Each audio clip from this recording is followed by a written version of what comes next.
guess they're gonna take care of the guys. Yeah.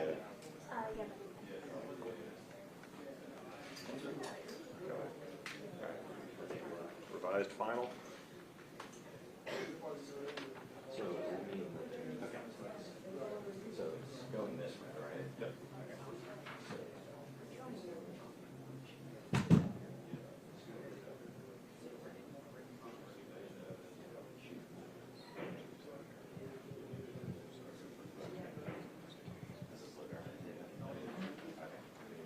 They'll also call me at Like 5 in the morning. Okay, back to you. That's right. No, no, they call me at 5 in the morning. They say, oh, it's 5 in the morning. Here, buddy. No, no, here. And they were out for time this morning. How do you watch? Well, they landed, I believe so. If they land in, it's 6 hours. Yeah. You said they landed at midnight, right? They land 5. They're gonna be one. It's 8 hours, it's 7 hours. So they landed at midnight. Local time. I'll be on our chief. And then Local time, yeah. No, it's, So it's 6 a.m. yeah, midnight. That's Hello? 6 a.m. So that have to be, yeah, they should have it sometime. Okay. Makes sense. It's good timing, right? Makes sense. You, Charles? Yes. Mr. Deeds told me you'd be coming. Yes. He said this one was too complicated for him, so. I'm Matt Riley, by the way. I'm one of the PIOs here, so. Pleasure to meet you. Meet you. Sure we'll be I knew you were. I looked you up before. dealing with each other from time to time. Yes. How you doing today? Good. Good. Beautiful day outside. Did lock up a lot of people.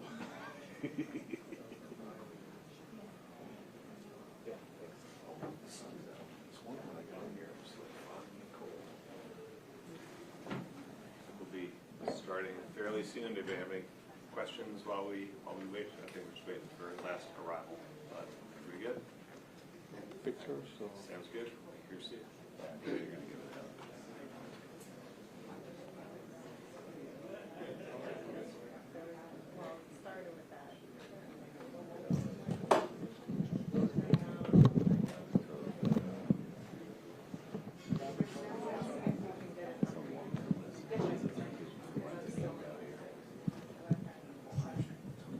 Shoot around the camera. In front of yourself.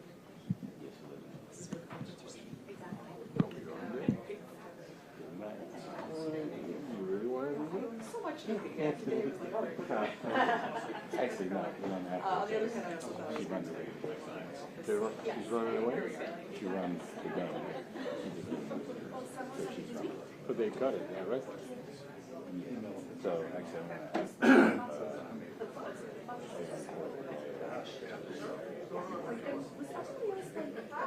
all the other ones call this week, like it's the worst.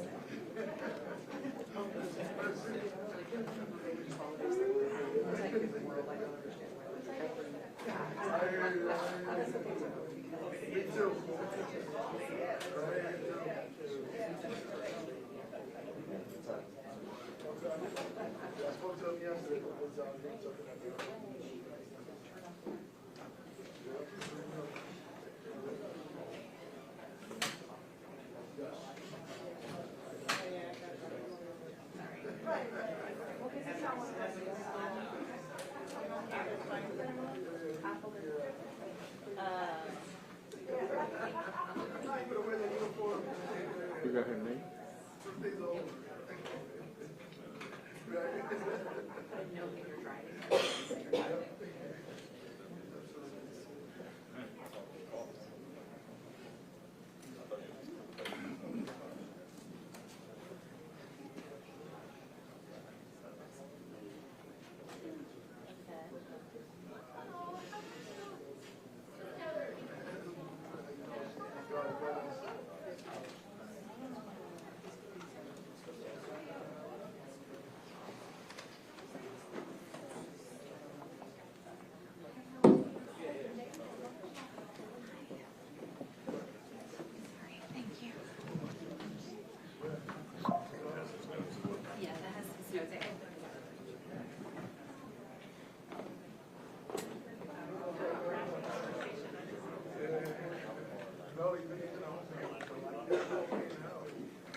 You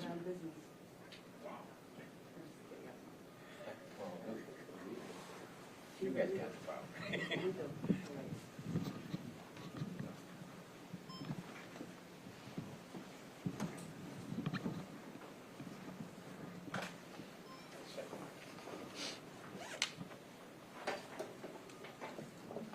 Good morning, everyone, and thank you all for being here.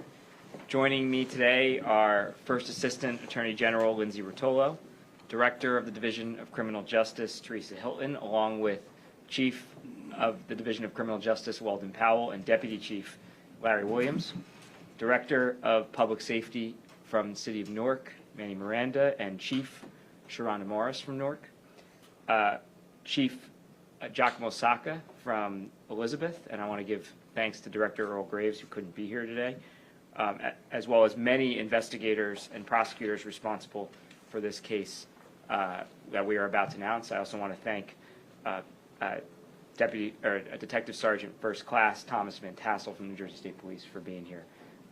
It does take a village to bring a case like this, which I'll talk more about. First, I want to thank all of the folks behind me and all of the law enforcement officers that worked on this case and who work on cases throughout the state every single day to make this state safer for the 9.5 million people who call it home.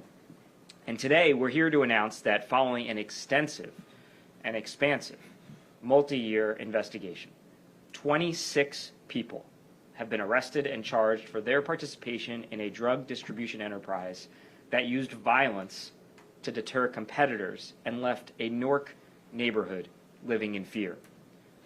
Under the direction of the alleged ringleader, 43-year-old Rabia Sori, members of the so-called Double I Queen Street Blood Gang sold and distributed heroin, fentanyl, and cocaine, and acted as enforcers using violence and intimidation to expand their operation, increase their influence, and bring in more illicit revenue. At the heart of this enterprise was a heroin production facility located in the Elizabeth home that Sori and the alleged Double I associate Nicole Jones shared. After, again, an extensive investigation, on March 24th, detectives from the Division of Criminal Justice and the Newark Police Intelligence Unit executed a court-authorized search warrant at their home. Sori and Jones were both arrested on the spot, and inside the home, detectives found 91 grams of raw heroin, heroin stamps bearing the names Exit 5, Route 21, Body Bag, and Passion, which were consistent with the stamps linked to Sori's enterprise. And they also found $17,000 in cash. Detectives inside the home also found tools of the drug trade, empty glassine wax folds, tape, rubber bands, and digital scales, all items used to package and sell heroin. Sori is charged with multiple crimes, including racketeering, conspiracy, weapons offenses, assault, and drug offenses connected to drug operation. Other members of the gang face similar charges. Investigators have linked Sori and her fellow gang members to numerous acts of violence, ranging from a road rage incident which left one person injured with a gunshot wound, to another case in which a woman, another member of the gang, suffered a gunshot wound to the left side of her face because she reportedly owed Sori money from drug sales. Double I members operated without fear of accountability, even posting videos to social media in which Sori talked about a beef she had with a rival. These videos showed Sori and others at an apartment complex where a rival reportedly lived. Sori told listeners that she knew where her rival lived and was coming to get him. Last summer, near North 12th Street in Newark, we saw another example of the brutality of Sori and her Double I associates. Surveillance footage captured a man falling to the ground as people ran away. The man, believed to be an associate of the individual in the video that I just discussed, was seen crawling down a driveway, appearing to be injured before eventually running away with blood pouring down his arm. The victim did survive the assault despite being shot 3 times. For these alleged actions, Sori and co-defendants Dozier, Johnson, Hobbs, and Henderson, and we have the full list up here, were charged with second-degree aggravated assault, second-degree conspiracy to commit aggravated assault, second-degree possession of a weapon for unlawful purpose, and second-degree unlawful possession of a weapon. These are just a few of the alleged offenses we lay out in court filings and that our prosecutors will continue to prove as we seek justice for the victims in this case, those who were physically harmed, those who may have fallen deeper into addiction, those who may have been lost to substance abuse disorder. We also will seek justice for their families, their loved ones, and importantly for the residents of Newark and the residents of this state who were put in danger by this illegal operation. The Division of Criminal Justice Director Hilton will share additional details about Sori and her gang in a moment, but I want anyone listening or watching today to take away a very simple message. If you engage in gun violence, if you enable others to engage in gun violence, if you sell heroin or other dangerous drugs in the state of New Jersey, anywhere, there is no safe place to hide. We will find you, we will catch you, we will hold you accountable to the maximum extent under the law. In this case, multiple charges of first-degree racketeering conspiracy. Protecting the people of this state is my top priority. It's central to my role as our state's chief law enforcement officer.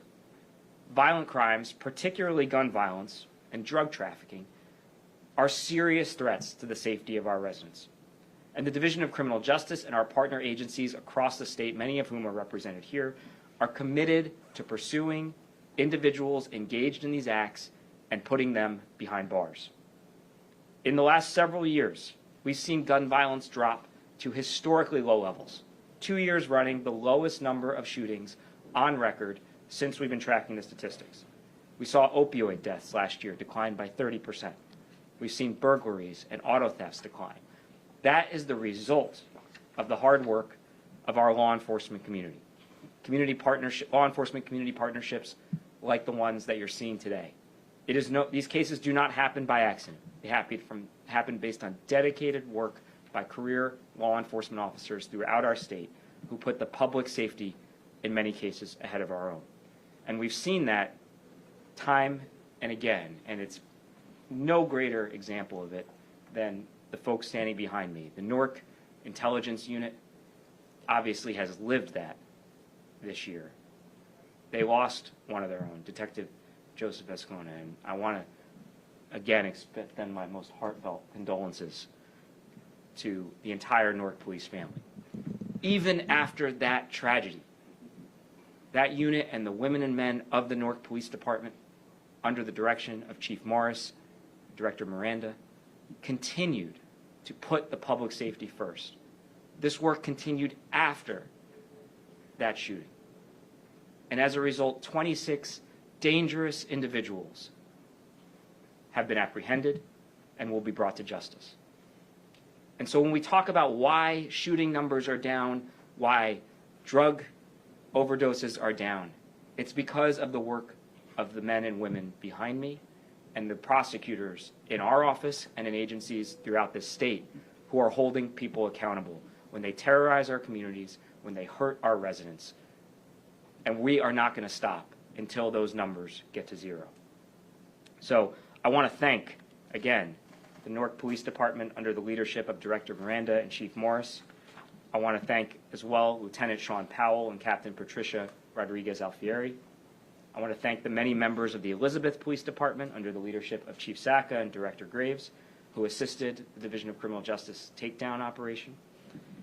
And I want to honor the law enforcement efforts throughout our state that is absolutely working in keeping our state safer. I also want to thank our Division of Criminal Justice, the many members of our Division of Criminal Justice who worked on this case, including especially Chief Powell, Deputy Chief Williams, Bureau Chief Cassandra Montalto, Deputy Attorney General Ben Forrest, and Sergeant Scott Capone. And I also want to thank our state police and, in absentia, Colonel Callahan and the rest of the state police leadership for their work and assistance in investigating this case. It is now my honor to turn the podium over to the Director of the Division of Criminal Justice, someone, by the way, you've seen quite a bit of recently, given all of the important cases. You know, this case is a 26 defendant case. Last week, we had a more than 20 defendant case in a mob takedown, one of the largest mob takedowns. 39, excuse me. Thank you. You know, That's why she's here. She keeps me on check. 39 defendant mob takedown, one of the largest in recent history. Not too long ago, we were together talking about 500,000 doses of opioids and fentanyl being taken off the street, and yet another 22 defendants? Oh, opioids. I'm trying to remember. Over 20 defendants in that case.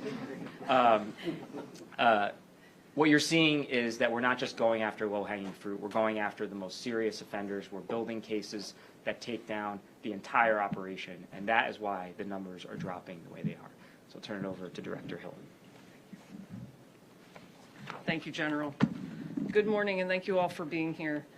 Today marks a significant step forward in our continuing efforts to dismantle violent criminal organizations operating in our state.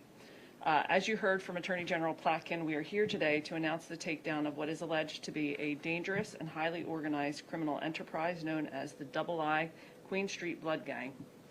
This enterprise is accused of brazenly operating in Newark, openly selling drugs, and routinely using violence as a tactic of its illicit business model.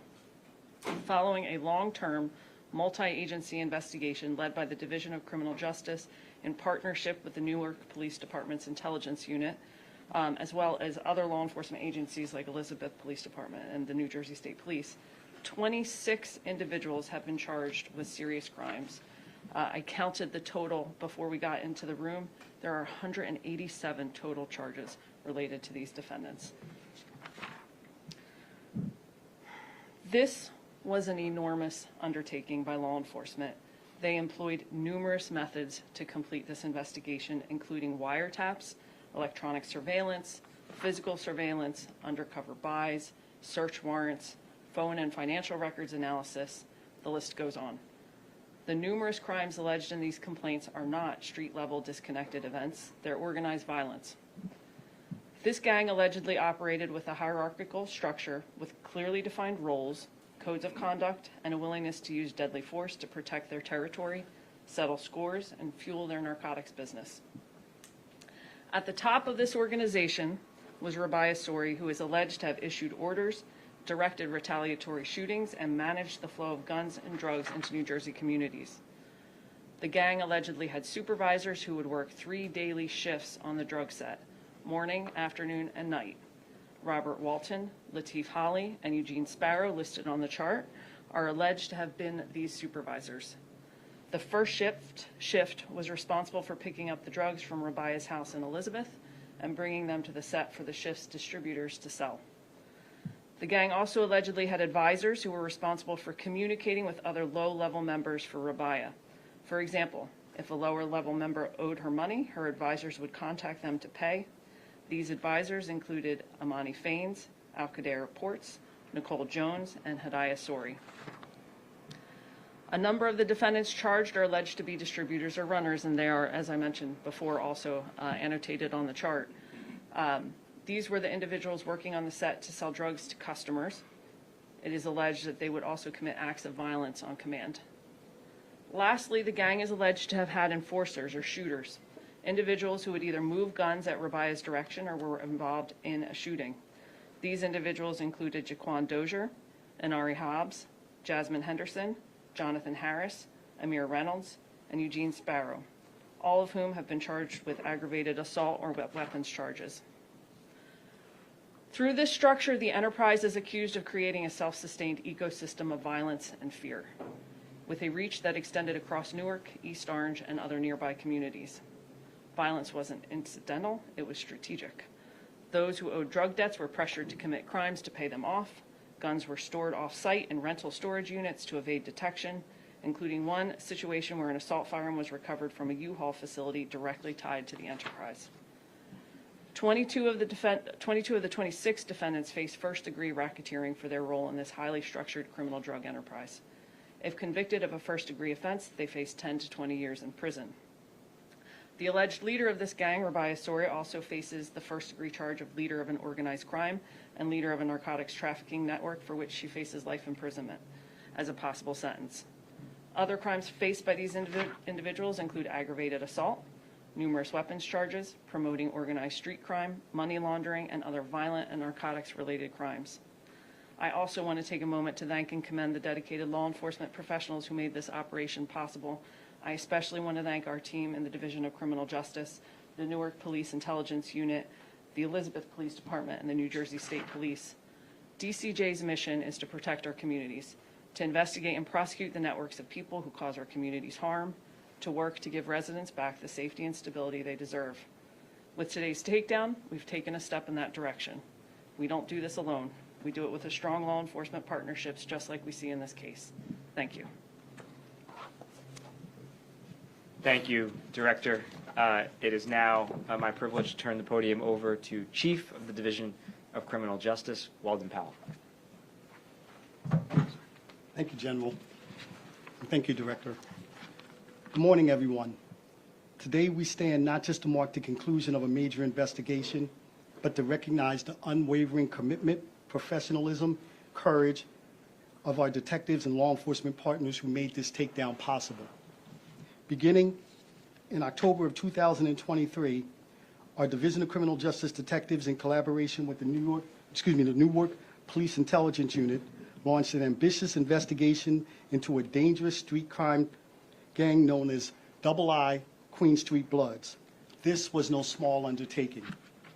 The individuals involved in this enterprise were responsible for round-the-clock drug trafficking and repeated acts of violence involving firearms, which endangered lives and destabilized the community.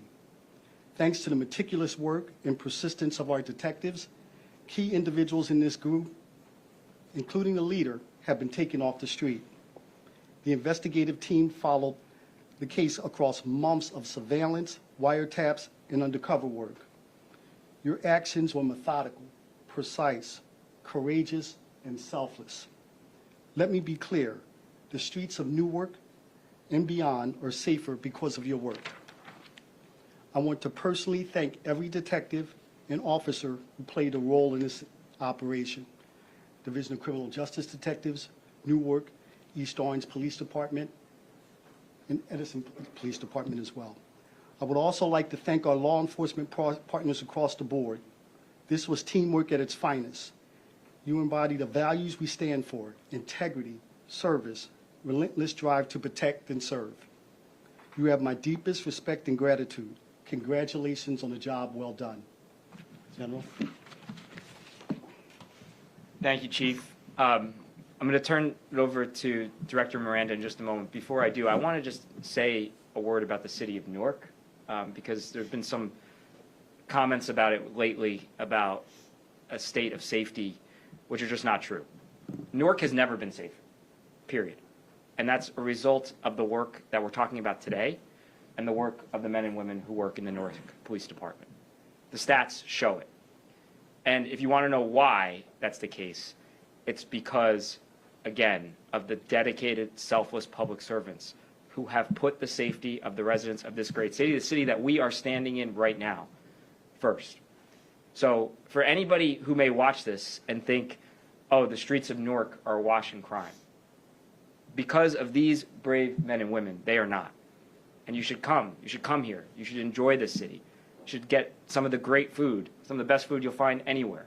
See some of the great culture that we have here. Meet some of the best and frankly funniest people you'll ever meet, and one of the richest and warmest cultures I've ever experienced. And I want to thank the Newark Police Department for making this city as safe as it is today. And while we're talking about a very serious takedown of a very serious gang and criminal enterprise, I don't want it to be lost that the reason why there are hundreds of thousands of people who enjoy a safer place to live and why millions of people who enjoy a safer place to come visit is because of the work that we are doing, not just today, but 365 days a year. Director, I'll turn it back over to you. Good morning. Thank you, General.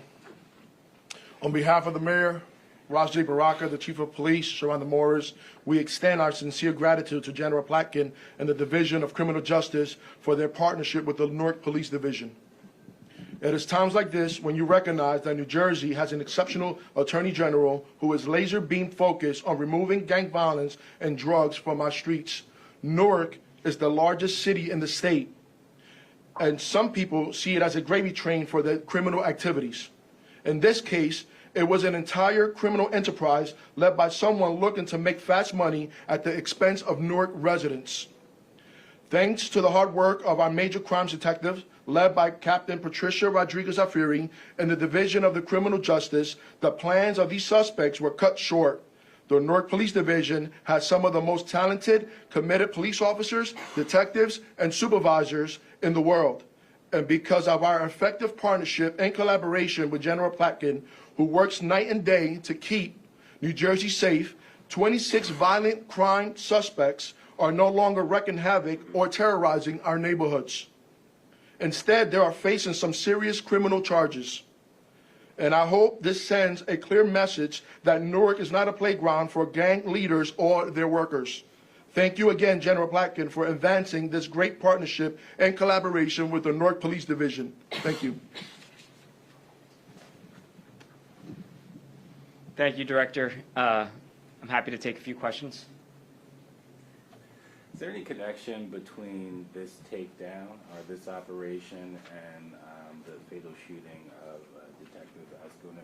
I believe it's the leader's son who's accused. So it is not the leader's son. We cannot rule out a family relationship, but in terms of criminal activity, no evidence of any connection at this time. Have all of these defendants appeared in court yet? I'll let Director handle it. Not all of them have appeared in court yet. A few of them, 6, have not been arrested yet.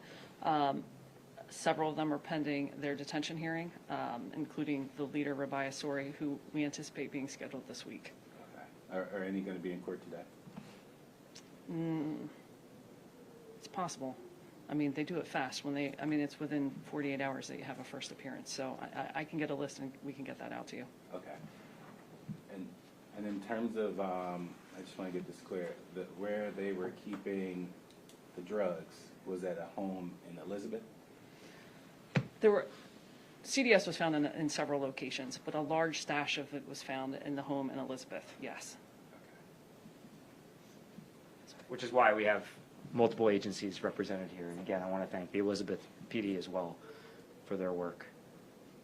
Any other questions? I want to thank you all for coming, and I want to thank, again, the women and men of the Newark Police Department, the Elizabeth Police Department, the Division of Criminal Justice, the state police, and all law enforcement for working tirelessly to keep this state safe. Thank you all.